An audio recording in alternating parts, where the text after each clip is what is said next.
Welcome to the Man of Recaps. This is Outlander, full series before the final season. In 1945, English couple Claire and Frank Randall are on vacation in the beautiful Scottish Highlands. They're reconnecting after being apart for World War II and are having a sexy second honeymoon. Frank is researching an ancestor of his, a British officer who was stationed up here. While Frank's busy, Claire checks out the magical standing stones of Craignadoon. But she feels the stones calling to her, so reaches out and touches one. And yes, she's traveled back in time. Jesus H. Roosevelt Christ. She finds herself in the middle of a fight between British redcoats and some Scottish Highlanders. She runs away where she encounters none other than her husband Frank, but of course that's not Frank, it's the very ancestor he was researching, Jonathan Randall, captain of His Majesty's Dragoons. Unfortunately, he's known as Black Jack because he is an evil dude and immediately attempts to rape Claire. Luckily she's saved by one of the Scotsmen, but unfortunately they don't take the opportunity to kill Randall for good. So Claire's brought to the Highlander hideout where she meets a bunch of dirty bearded Scotsmen, and one who is clean-shaven and unreasonably attractive. Yes, it's Jamie Frasier. Jamie's injured and Claire was a nurse in World War II, so she immediately has an excuse to touch his muscly shoulders. Now Claire tries to run away and go back through the stones, but Jamie can't let her go. He's got orders to take her back to the castle. I won't hurt you, but if I have to, I'll pick you up and throw you over my shoulder. Don't threaten me with a good time. So they go to the castle of Clan Mackenzie, where Claire meets the Lord, who they call the Laird. Claire comes up with a cover story of why she appeared out of nowhere, but it's not really believable. So Claire is kind of an honored guest, but she might be an English spy, so she's kind of a prisoner. In the meantime, Claire works as a healer, and her primary patient is Jamie. So she has an excuse to take off his shirt, but it's not sexy time, it's trauma time, because his back is all scarred. Some redcoats were assaulting his sister, so Jamie had to beat them up, and the commander here was none other than Black Jack. He whipped Jamie nearly to death. Turns out he's a sadist who took a sick pleasure in it. So as Claire and Jamie get to know each other, he gives her the nickname Sassenach, which means someone not from Scotland, or more succinctly, Outlander. Claire makes some other friends. There's Funny Beard Guy 1 and Funny Beard Guy 2, and there's Grumpy Beard Guy, Jamie's godfather, Murta. There's also Bald Buff Beard Guy, Dougal Mackenzie, brother and war chief to the Laird. Dougal is secretly inciting rebellion against the English, collecting funds for the Jacobite Rebellion. Long story short, they want the Scottish King James back on the English throne, and James in Latin is Jacob, so they call them the Jacobites. But they're not in open rebellion yet, and they can't arrest Dougal without proof. But as an English citizen, they can't arrest Claire, so she's reunited with Jonathan Randall, and being his prisoner is very bad. Dougal manages to get her out of there for now, but they'll have to bring her back in the morning. By now, Dougal and the other Scots have all come to trust and like Claire, and so he has a plan to save her. They won't be able to arrest her if she becomes a Scottish citizen by marrying a Scotsman, and Jamie volunteers. And so right here at the very beginning, Claire and Jamie get married. It's a little awkward because they haven't even had a chance to truly fall in love yet. But to make it legal, they do have to consummate the marriage. Well, if you insist. So Claire and Jamie get it on, and then they get it on again. In fact, they pretty much don't stop for multiple episodes in a row, and it is the Scottish sexpocalypse of 1743. But now Claire feels guilty because she's already married to Frank, and we get to see that time hasn't frozen. She's been missing for months now. His only lead is the mysterious Scotsman he saw watching Claire the night before she disappeared. But when he went to confront Jamie, he vanished into thin air, and it's yet to be revealed if this is due to some time travel shenanigans or if it was just the ghost. So Claire returns to Craignadoon. She's ready to go back to the future, but now she's grabbed by the English. Yeah, the whole reason she married Jamie was so they couldn't arrest her, but I guess Randall decided he just doesn't care. So Jamie busts in to rescue her and beats Randall up. Unfortunately, he doesn't take the opportunity to kill Randall for good. Meanwhile, Claire made a friend named Galis, who's a bit of an herbalist herself. In fact, some say she's a witch. Yeah, the worst thing about the past is there are no women's rights. Like when this guy's daughter Leary is accused of kissing a boy, she's gonna be beaten in front of a crowd. But Jamie at least is a good guy. He's not gonna let that happen, so he takes the beating for her. So Leary falls in love with him, but Jamie's not interested. He was just being nice. Now Galis is pregnant, but the father isn't her husband, who has a hilarious fart disease. And tonight he finally farts himself to death. Turns out Galis poisoned him so she can be with her lover, Dougal Mackenzie. Unfortunately, this is super obvious to everyone, so Galis is arrested, and Claire's arrested by association. Yes, turns out a jealous Leary told everyone that Claire's a witch. If you know anything about witch trials, evidence doesn't matter. You're automatically guilty as soon as you're accused. Now Galis reveals her secret. She's from the future too. Yes, she traveled here from 1968. She can't save herself, but she can save Claire by saying she had her under a spell. So Claire is set free, but Galis is presumably burned as a witch. Now Jamie confronts Claire. I love you no matter what, but are you a witch? And so Claire tells Jamie that she's from the future. She tells the whole crazy story, and to Jamie's credit, he takes it really well. Like, yeah, that explains a lot. He brings her back to Craignadoon, like, hey girl, I love ya, but if you want to go back to your own time, then I'm not gonna stop you. So it looks like Claire's adventure is done. She's going back to the future, but she decides not to. She's fallen in love with Jamie too, and decides to stay in the past with him. Turns out Jamie is actually a minor laird himself, with a beautiful house house at Lollybrook. Here we meet his sister Jenny, who has just married his childhood best friend Ian. So Jamie and Claire plan to settle down for a happy life here at Lollybrook. Problem is, of course, Jamie's still an outlaw who's very much wanted by the English. Long story short, he's eventually captured, so it's Claire's turn to rescue him. But Jamie is a prisoner of Black Jack Randall, who tortures him to his heart's content. What he really wants is to break Jamie completely and let Randall rape him. But Jamie's not gonna break. Now Claire comes to rescue him, but gets captured herself. And Jamie makes him a deal. Let Claire go, you can have me. And that is exactly what happens. Yeah, sometimes this show gets dark. Now Murtagh's escape plan finally comes together as he attacks the prison with a herd of Highland cows. Unfortunately, he doesn't take the opportunity to kill Randall for good. So Jamie is free, but pretty haunted. Yeah, throughout the show, these characters face a lot of trauma, but they'll work to get through it together. With Jamie still a fugitive, it's time to leave Scotland. And the season ends on a happy note as Claire reveals she's pregnant. In season 2, Claire and Jamie sail to France to start a new life with their third wheel, grumpy Uncle Murtagh. Turns out Jamie has a rich relative here in France, and so they're living the high life. Coincidentally, also here in France is the Bonnie Prince Charles, son of King James and current leader of the Jacobite movement. But Claire knows the rebellion fails, they're completely wiped out at the Battle of Culloden. So she convinces Jamie the best thing they can do is try to stop it. So Jamie pretends to help Prince Charles while secretly working against him, but everything he does accidentally helps him even more. Yeah, it's starting to look like you simply can't change history. While they're here, Jamie hires a young thief named Fergus to spy for him and basically ends up adopting this kid. Claire, meanwhile, goes to the Abbey where she can work as a healer. She buys supplies from the apothecary, Master Raymond, who's a nice guy, and these two quickly become best friends. But now there's a shakeup when Black Jack Randall arrives. Long story short, Jamie challenges him to a duel, finally gonna get his revenge. But Claire's worried because if Jamie kills him, her husband Frank will never be born. It turns out Frank's gonna be okay. Claire meets the woman who marries Randall, but turns out it's his nice brother she fell in love with. She gets pregnant, but he dies, so Jonathan Randall marries her to take care of his brother's baby, and Frank is not his direct descendant. So the duel is going well as Jamie stabs him right in the dick. Unfortunately, he doesn't get the opportunity to kill Randall for good, because turns out dueling is illegal in France, and now Jamie's arrested. Remember, Claire is pregnant, and the baby's coming right now, but oh, something's wrong, and her daughter is stillborn. And Claire's gonna die of complications, but she gets a visit from Master Raymond. He gives her a magic Reiki massage, and it heals her. Now to get Jamie out of prison, Claire petitions the king, and it seems like she'll have to sleep with him. But the king has something else in mind, because Claire is rumored to be La Dame Blanche, the White Witch. He brings her to his witch trial room, where as a good witch, Claire is tasked with pointing out the bad witch. Her choices are her friend, Master Raymond, and this douchebag who tried to poison her earlier. Well, that's convenient, so this guy's killed and Master Raymond is free to go. After all that though, she does still have to have sex with the king. At least it's over very quickly. So Jamie is free from prison, but he gets the bad news their daughter Faith did not survive. These two have gone through even more trauma, but they'll get through it together. Now they return to Scotland because it's time for the Jacobite Rebellion. Since they were unable to stop it, Jamie has to try to win it. And so this half of season 2 turns into Braveheart. One big thing that happens, Jamie captures a young English noble, John Grey, and instead of executing him, Jamie decides to let him go. Eventually, it's coming to the Battle of Culloden, and Jamie's like, guys, I really think we should skip this one. But despite his best efforts, there's just no stopping it. Claire puts out a crazy idea, what if we poison the Bonnie Prince Charles to end the rebellion before everyone dies in the battle? Unfortunately, Dougal Mackenzie heard him, and he's dedicated his life to this cause. He attacks Jamie and won't be dissuaded, so Jamie has to kill him. Now Jamie takes Claire to the nearby stones of Craignadoon. It's like, look, I might die in this coming battle, so you should go back to the future. Especially because Claire is pregnant again, and she can raise their kid in a better situation. Claire doesn't want to leave Jamie, but he's committed to seeing this through. If I die at Culloden, I guess that's my destiny. So Claire and Jamie say goodbye forever. Unless a crazy set of circumstances somehow brings them back together. And so it's happening. Claire touches the stones again and returns to her own time. After 2 years of being gone, she returns to her husband Frank. She tells him the truth, the whole crazy time travel story, which is pretty hard to believe. But Frank goes with it. He's just happy Claire's back,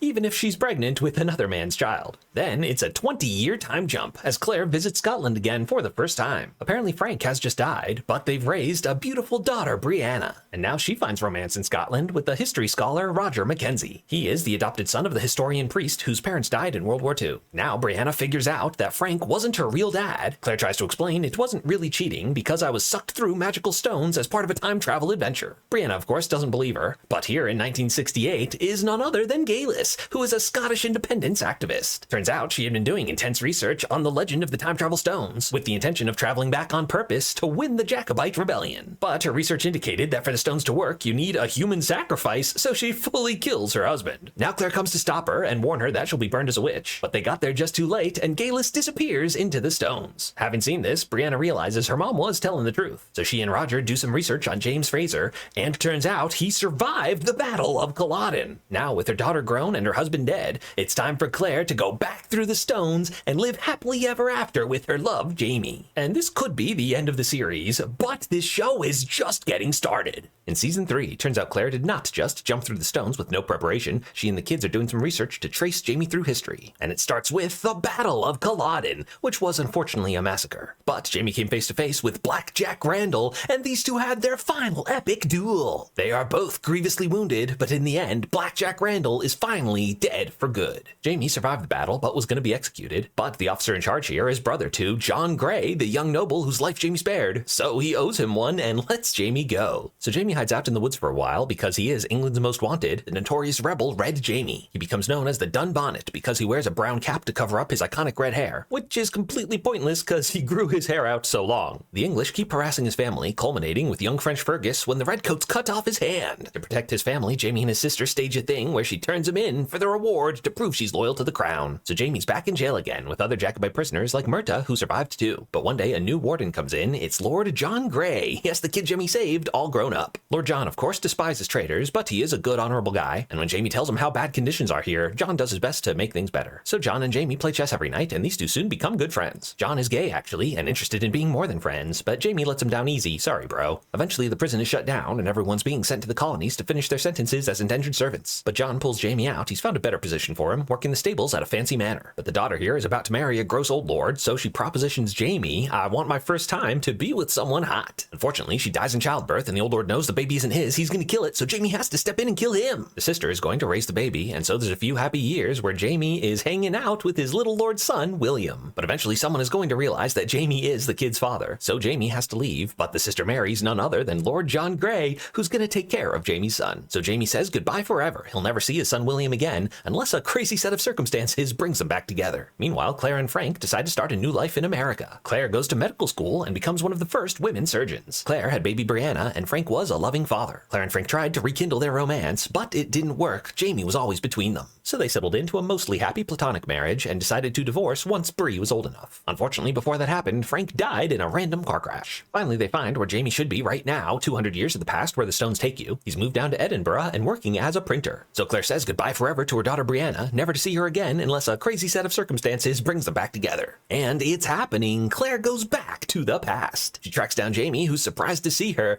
but they're still madly in love. Claire's like, hey, mama hasn't gotten any in 20 years. And Jamie's like, well, we better change that. So Claire and Jamie get it on for an entire episode. It's the Scottish sexpocalypse of 1766. Jamie's got a good crew down here. There's French Fergus, all grown up, and his sister's son, his nephew Ian, who followed his cool uncle down to the big city. And Jamie's kind of a rebel still. He's secretly printing treasonous pro-Scotland pamphlets. In fact, right now, he's run afoul of some bad people who send a goon to his room where Claire has to kill him. And they raid Jamie's print shop and end up burning the whole thing down. So one day after Claire arrives, Jamie's life is completely ruined. Now all this time, Jamie never fell in love with anyone else, but he did technically get married to none other than Leary. She ended up widowed with 2 kids, so Jamie married her legally to take care of them. With his first wife Claire returned, that marriage is easily annulled, but he will owe Leary a buttload of alimony. Jamie has a plan to pay with a chest of jewels he randomly found one day. Problem is, it's a tough swim out to an island, and Leary actually just shot him. Jamie's nephew Ian volunteers. Unfortunately, just then, pirates show up to take the jewels and capture Ian to Jamaica. So Jamie and Claire sail out to rescue him, and improbably, this half of season 3 turns into the Pirates of the Caribbean. Long story short, it's a good excuse for some boat sex. Eventually, they make it to Jamaica, where the governor is none other than Lord John Grey. And Claire meets an old friend here too. Yes, it's Gayless. She survived the witch burning. Her lover, Dougal Mackenzie, rode in to save her, but they didn't stay together and raise the baby. They gave it to a relative while he went off to fight the Jacobites, and she went down to Jamaica. She married a wealthy man down here, then of course killed him, so that's 3 husbands murdered now. And turns out she's the one who has Ian. Yes, those gemstones were hers. Turns out gemstones are the key to travel through the stones. Unfortunately, she's also gone completely crazy and embraced being a witch, fully bathing in blood and stuff. And she's obsessed with the prophecy that Scotland will finally be independent when a 200-year-old baby dies. This didn't make sense until she learned that Claire gave birth in the future to a baby that was already 200 years old. And there's another time travel portal nearby, a sacred pool right here in Jamaica. So Gayless plans to go to the future and kill Claire Claire's daughter, hoping that will somehow lead to Scottish independence. So Claire has no choice but to kill Galus, and she does make sure she's dead for good. So young Ian is rescued, having no idea what this was all about. But on the voyage back to Scotland, they run into a hurricane, and Claire and Jamie wash up in America. In season 4, Claire and Jamie decide to stay here in America because it's a pretty great place to be right now. Except, of course, for the impending Revolutionary War, but that's a problem for a future season. Their whole crew survived the shipwreck. Young Ian is excited for this American adventure. In fact, he's already won a dog at a dice game, the goodest boy Rollo. Fergus came on this adventure too. In fact, he just married Marcelly, who is Leary's daughter. These two are excited to hang out in America, and long story short, they become pretty big characters who have about 1 million kids. Their journey begins with a riverboat ride. Jamie has a rich aunt who lives here in North Carolina, but earlier they discovered a fugitive who they accidentally helped smuggle out of town. He's an Irish pirate, Stephen Bonnet, and seems pretty cool, so they decide to let him go. Now he pays them back by robbing them. Yes, Bonnet is a black-hearted bastard who steals everything they have, including Claire's wedding ring. But now we meet Jamie's blind old Aunt Jocasta, who has a beautiful plantation here named River Run. Having no children herself, she immediately names her nephew Jamie as her heir. Problem is, owning a plantation means owning slaves, and that is a non-starter. So thanks but no thanks, Aunt Jocasta, we best be moving on. Now Jamie meets the governor, who wants to give him a huge tract of land to settle. They need more good men out here who are loyal to the English crown. I guess he didn't bother to do any sort of background check. It is a gorgeous area in the North Carolina mountains.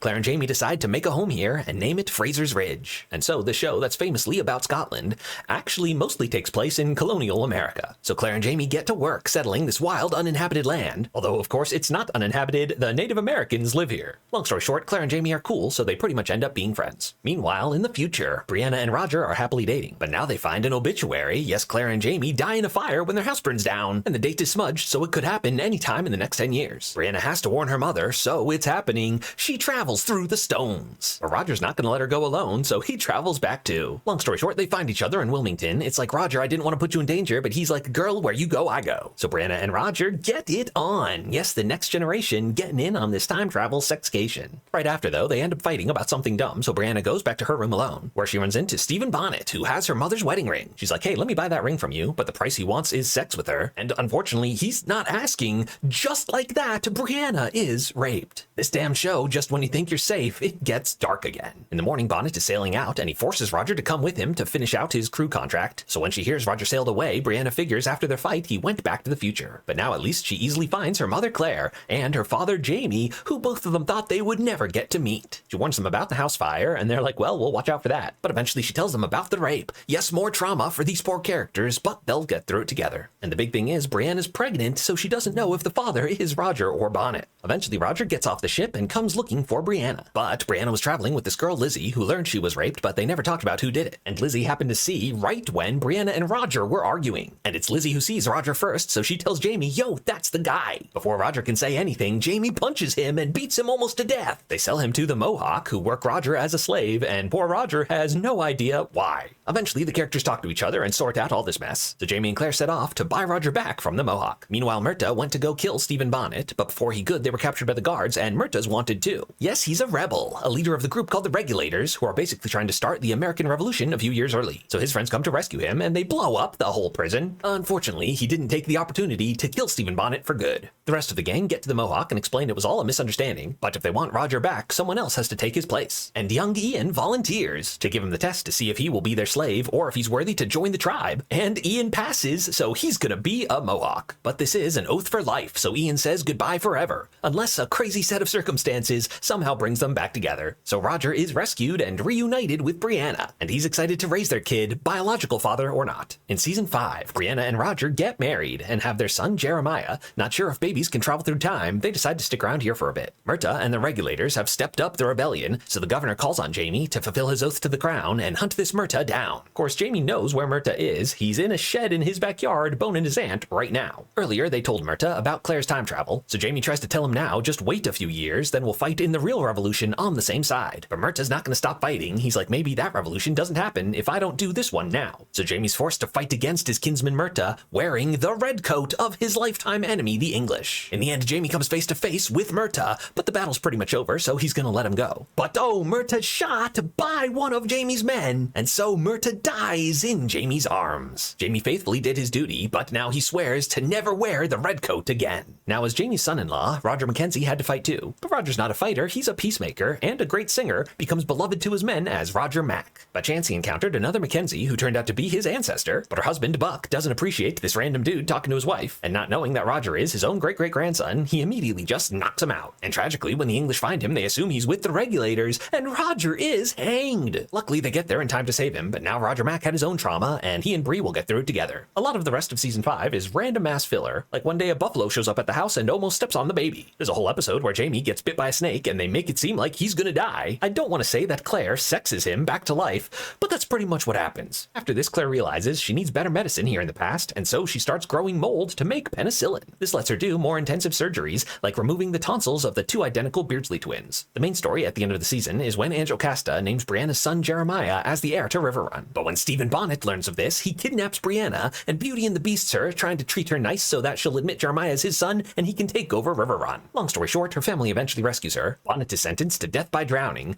but Brianna does take the opportunity to make sure he's dead for good. The season ends with Jamie's neighbors, the Brown brothers, who are absolute scumbags. One of them brings his wife to Claire for healing after he clearly beat her, and he doesn't appreciate Claire filling her head with nonsense like husbands shouldn't beat their wives. So he and his posse kidnap Claire to teach her a lesson, and the show gets real dark again as Claire is raped. Eventually, Jamie rescues her and kills all those bastards. Claire is devastated, but refuses to let this break her. So it's more trauma for these poor characters, but they'll get through it together. In season 6, Claire and Jamie are mostly doing pretty good. It's a shortened season because COVID was happening in real life, but that's a good excuse for some lock-in quarantine floor sex. What's going on around the Ridge? Roger Mack becomes the unofficial minister. Fergus develops a drinking problem, but then sobers up and leaves the show to be a printer. Lizzie falls in love with both Beardsley twins, but now that she's pregnant, she has to pick one to officially marry. And young Ian comes back from the Mohawk. Things were going great for a while, he fell in love, but their baby didn't make it. Blaming Ian, she immediately married his best friend instead and was like, it's better if you just go. So Ian is back with his family, but he decides to keep the white boy ginger Mohawk. The main story of season 6 is when the Ridge gets a new settler, Tom Christie. He has a daughter, Malva, who is really smart, so Claire takes her as an apprentice. But now Malva gets pregnant, and she says the father is Jamie, which is an obvious lie, so Claire's gotta smack this kid. But then Claire finds Malva murdered right in her front yard, so Claire is looking real guilty. A posse rolls up to arrest her, led by the other Brown, ready to avenge his brother. It turns into a big fight and an epic shootout, which completely ruins their beautiful house. In the end, they're too outnumbered, so they surrender on the condition that Claire get a fair trial. Jamie's not going to leave her side, but they go back on their word and take Claire away. So Claire's in prison again, and that's the end of season 6. In season 7, Malva's dad, Tom Christie, actually believes Claire is innocent. In fact, to clear Claire's name, he confesses to killing his daughter himself. Turns out he's in love with Claire because when she fixed his hand, that was the most sensually a woman has ever touched him. In the end, we learn it was Malva's brother who killed her. Turns out he is a sick freak who's been molesting her for years. When she got pregnant, he forced her to say it was Jamie's, but she wanted to tell the truth, and so he had to kill her. So the storyline is all wrapped up as Ian kills this guy and Jamie kills the Brown brother. Now Brianna and Roger have a baby daughter, but Dr. Claire has some bad news. She's got a thing that can't be cured in this time. They have to go back to the future. Luckily, they don't have to travel all the way to Scotland. Turns out there are some time travel stones right here in North Carolina. So as the kids head back to the future, they say goodbye forever again, unless of course a crazy set of circumstances brings them back together again. Now when Claire and Jamie get home, they find another time traveler. Yeah, they've met a few times before. It's not worth getting into it, but he's kind of a douche. He wants to go back to his own time, so he's here to rob their gemstones, which they probably would have just given him had he asked nicely. Instead, he brought a gang to ransack their house, including Claire's jugs of ether. Then he lights one of the matches that Brianna had invented, and so explosion blows up the whole house. They assume this is the fire that they were supposed to die in, and wonder if, for the first time, they've actually changed the timeline. But turns out they didn't when the exact same obituary is printed. Turns out those printers are just really bad at their jobs. With the house burned down, Jamie finds a bar of gold hidden there by one of his employees, Mr. Bug. Turns out it's part of the legendary lost Jacobite gold. The French sent a bunch of gold to aid the Jacobite cause, but it got there too late, so the Scotsman delivering it just decided to keep it. And turns out that was the husband of Jamie's aunt, Jocasta. That's why she's so rich. Mr. Bug and his wife discovered where Jocasta hid the gold, so they stole it and buried it here. When he goes to dig up the rest of it, he pulls a gun on Jamie, so Ian has to shoot him, but that was his wife, Mrs. Bug. So old Mr. Bug curses Ian, one day when you get a wife, I'm gonna come kill her. So Claire and Jamie hide the gold in a cave called Spaniard's Cave on account of the dead Spaniard, and they set up a deposit box to be delivered to Brianna and Roger in the future. It says their son knows where the cave is because his grandpa Jamie took him there once, but they decide to leave it there for now. So Jamie and Claire's house has burned down, which is a good excuse for some hotel sex. And it's also convenient timing because the American Revolution is finally underway. In the build-up throughout the last few seasons, Jamie's been playing both sides, pretending to be loyal to the crown, but also joining the Sons of Liberty. party. But now with the war truly underway, it's time to join the revolution. And Colonel Frasier signs up with the Silly Frilly Shirt Brigade. But one of the Redcoats excited to put this rebellion down is none other than Jamie's son, William, all grown up. And so at the Battle of Saratoga, Jamie finds himself fighting against his son,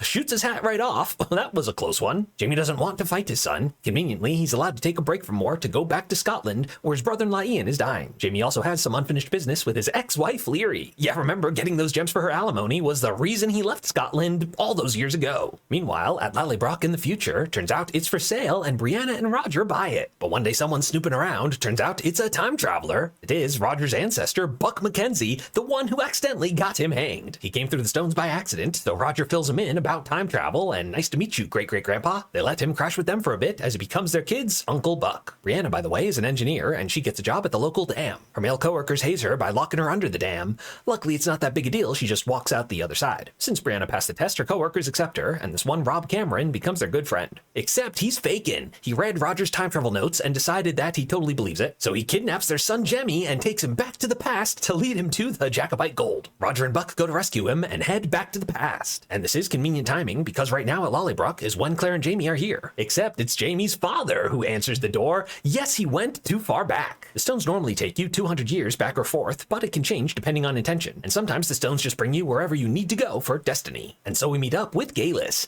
and Dougal Mackenzie. In fact, this is the day they began their affair, and Roger figures out that Buck is their son. So Roger's searching for his son. Instead, he finds a World War II fighter pilot that accidentally went through the stones. Yes, his father. So he gets some bonding time with his dad, though he doesn't tell him who he is, and he helps him go back through the stones. But to Roger's memory, his father never came back, and we've never seen the timeline change before, so we don't know where he landed. Now, it turns out Rob did not take their son through time. That was a fake out as part of a convoluted plan that ends up being totally pointless. He locked Jemmy under the dam, and so he just walked out the other side and rescued himself. But Roger won't come home until he's found his son, so the whole family travels back to let him know they're okay. And that's where we leave them for now, all the way back in 1739. Now, Jamie's gonna stay in Scotland for a bit, but Claire is called back to America to do an operation on Lord John's cousin. She befriends a young Quaker doctor, Denzel Hunter, who has a sister, Rachel, that immediately hits it off with Ian. So now she's kidnapped by old Mr. Bug. That's right, Ian, I've been following you this whole time, and I saw you like this girl, so now I'm gonna kill her. But luckily, Mr. Bug is killed, and Ian and Rachel get married. By the way, in case it comes up, Ian went to see his old Mohawk wife, whose son is a white, red-haired boy, so Ian did have a kid with her after all. Now Jamie is headed back to America, but Claire gets some bad news. His ship sunk, and Jamie's dead. Unceremoniously killed off screen. I don't buy it for 1 second, but Claire does, and she's devastated. Meanwhile, Claire had been passing notes to the rebels as one of Washington's spies, and just now Lord John finds out she's about to be arrested. The only way to protect her is if these two get married, so one day after Jamie died, Claire's married Lord John. That night, mourning Jamie, they're both drinking heavily, and in the throes of their blacked-out depression bender, these two actually get it on, though they both agree it didn't mean anything. Just then, Jamie shows up. Yes, of course he's alive. He overslept and missed the boat. John explains how he married Claire to protect her, and it's like, yeah, man, thanks. But when he also confesses they hooked up, Jamie overreacts and punches him so hard, he's gotta wear an eye patch the rest of his life. Now, Jamie gets to meet George Washington himself, and Colonel Fraser is promoted to Brigadier General Fraser. Before the next battle, Jamie and Claire say a long goodbye, making it seem like he could really die. But turns out, Jamie's fine. It's Claire who's randomly shot. Jamie's ordered to return to duty, but he's not gonna leave his wife, and so he resigns. Claire is the incredible surgeon who saves people, but she can't operate on herself. Luckily, the Quaker doctor arrives in time, and Claire is saved. Earlier, Lord John had randomly said that William is Jamie's son, just loud enough for William to overhear. So that's how William finds out that Jamie is his father. He doesn't take it well at first and throws a bit of a tantrum. He ends up at a brothel where another redcoat is talking about doing terrible things to this one prostitute, so to protect her, William books her for the night. That was a really nice thing to do, and William is super hot, so she figures while you're here, we may as well get it on. Now she follows him to the army camp and brings her little sister with her. Turns out the next night that bad guy came for her sister, so she killed him and is on the run. So William agrees to protect her, and these two fall in love. But now, for extremely convoluted reasons, William is captured by mercenaries, so coming to rescue him is his cousin Mohawk and his daddy Eye Patch. Tomahawk power activate. But now his girlfriend has been arrested. He asks his father, Lord John, for help, but John's like, this is a problem for your other dad. So he goes to Jamie, who has extensive experience breaking people out of English prisons. They bust in to rescue her, but tragically, not expecting a rescue, she's taken her own life. With her sister dead, Claire and Jamie agree to take in this little girl. She has a locket from her mother, whose name was Faith. Claire's like, that's a coincidence. My daughter who died's name was Faith. But maybe it's not a coincidence when she's singing a song from the future, the song that Claire sung to her daughter in the brief moment she held her. Is it possible? Could Jamie and Claire's daughter Faith have survived and grown up to have 2 daughters of her own? How and why would Master Raymond have done a baby switch? Find out how Claire and Jamie's story comes to an end in the final season of Outlander. If you liked this recap, hit that subscribe button for more of the best recaps of TV and movies.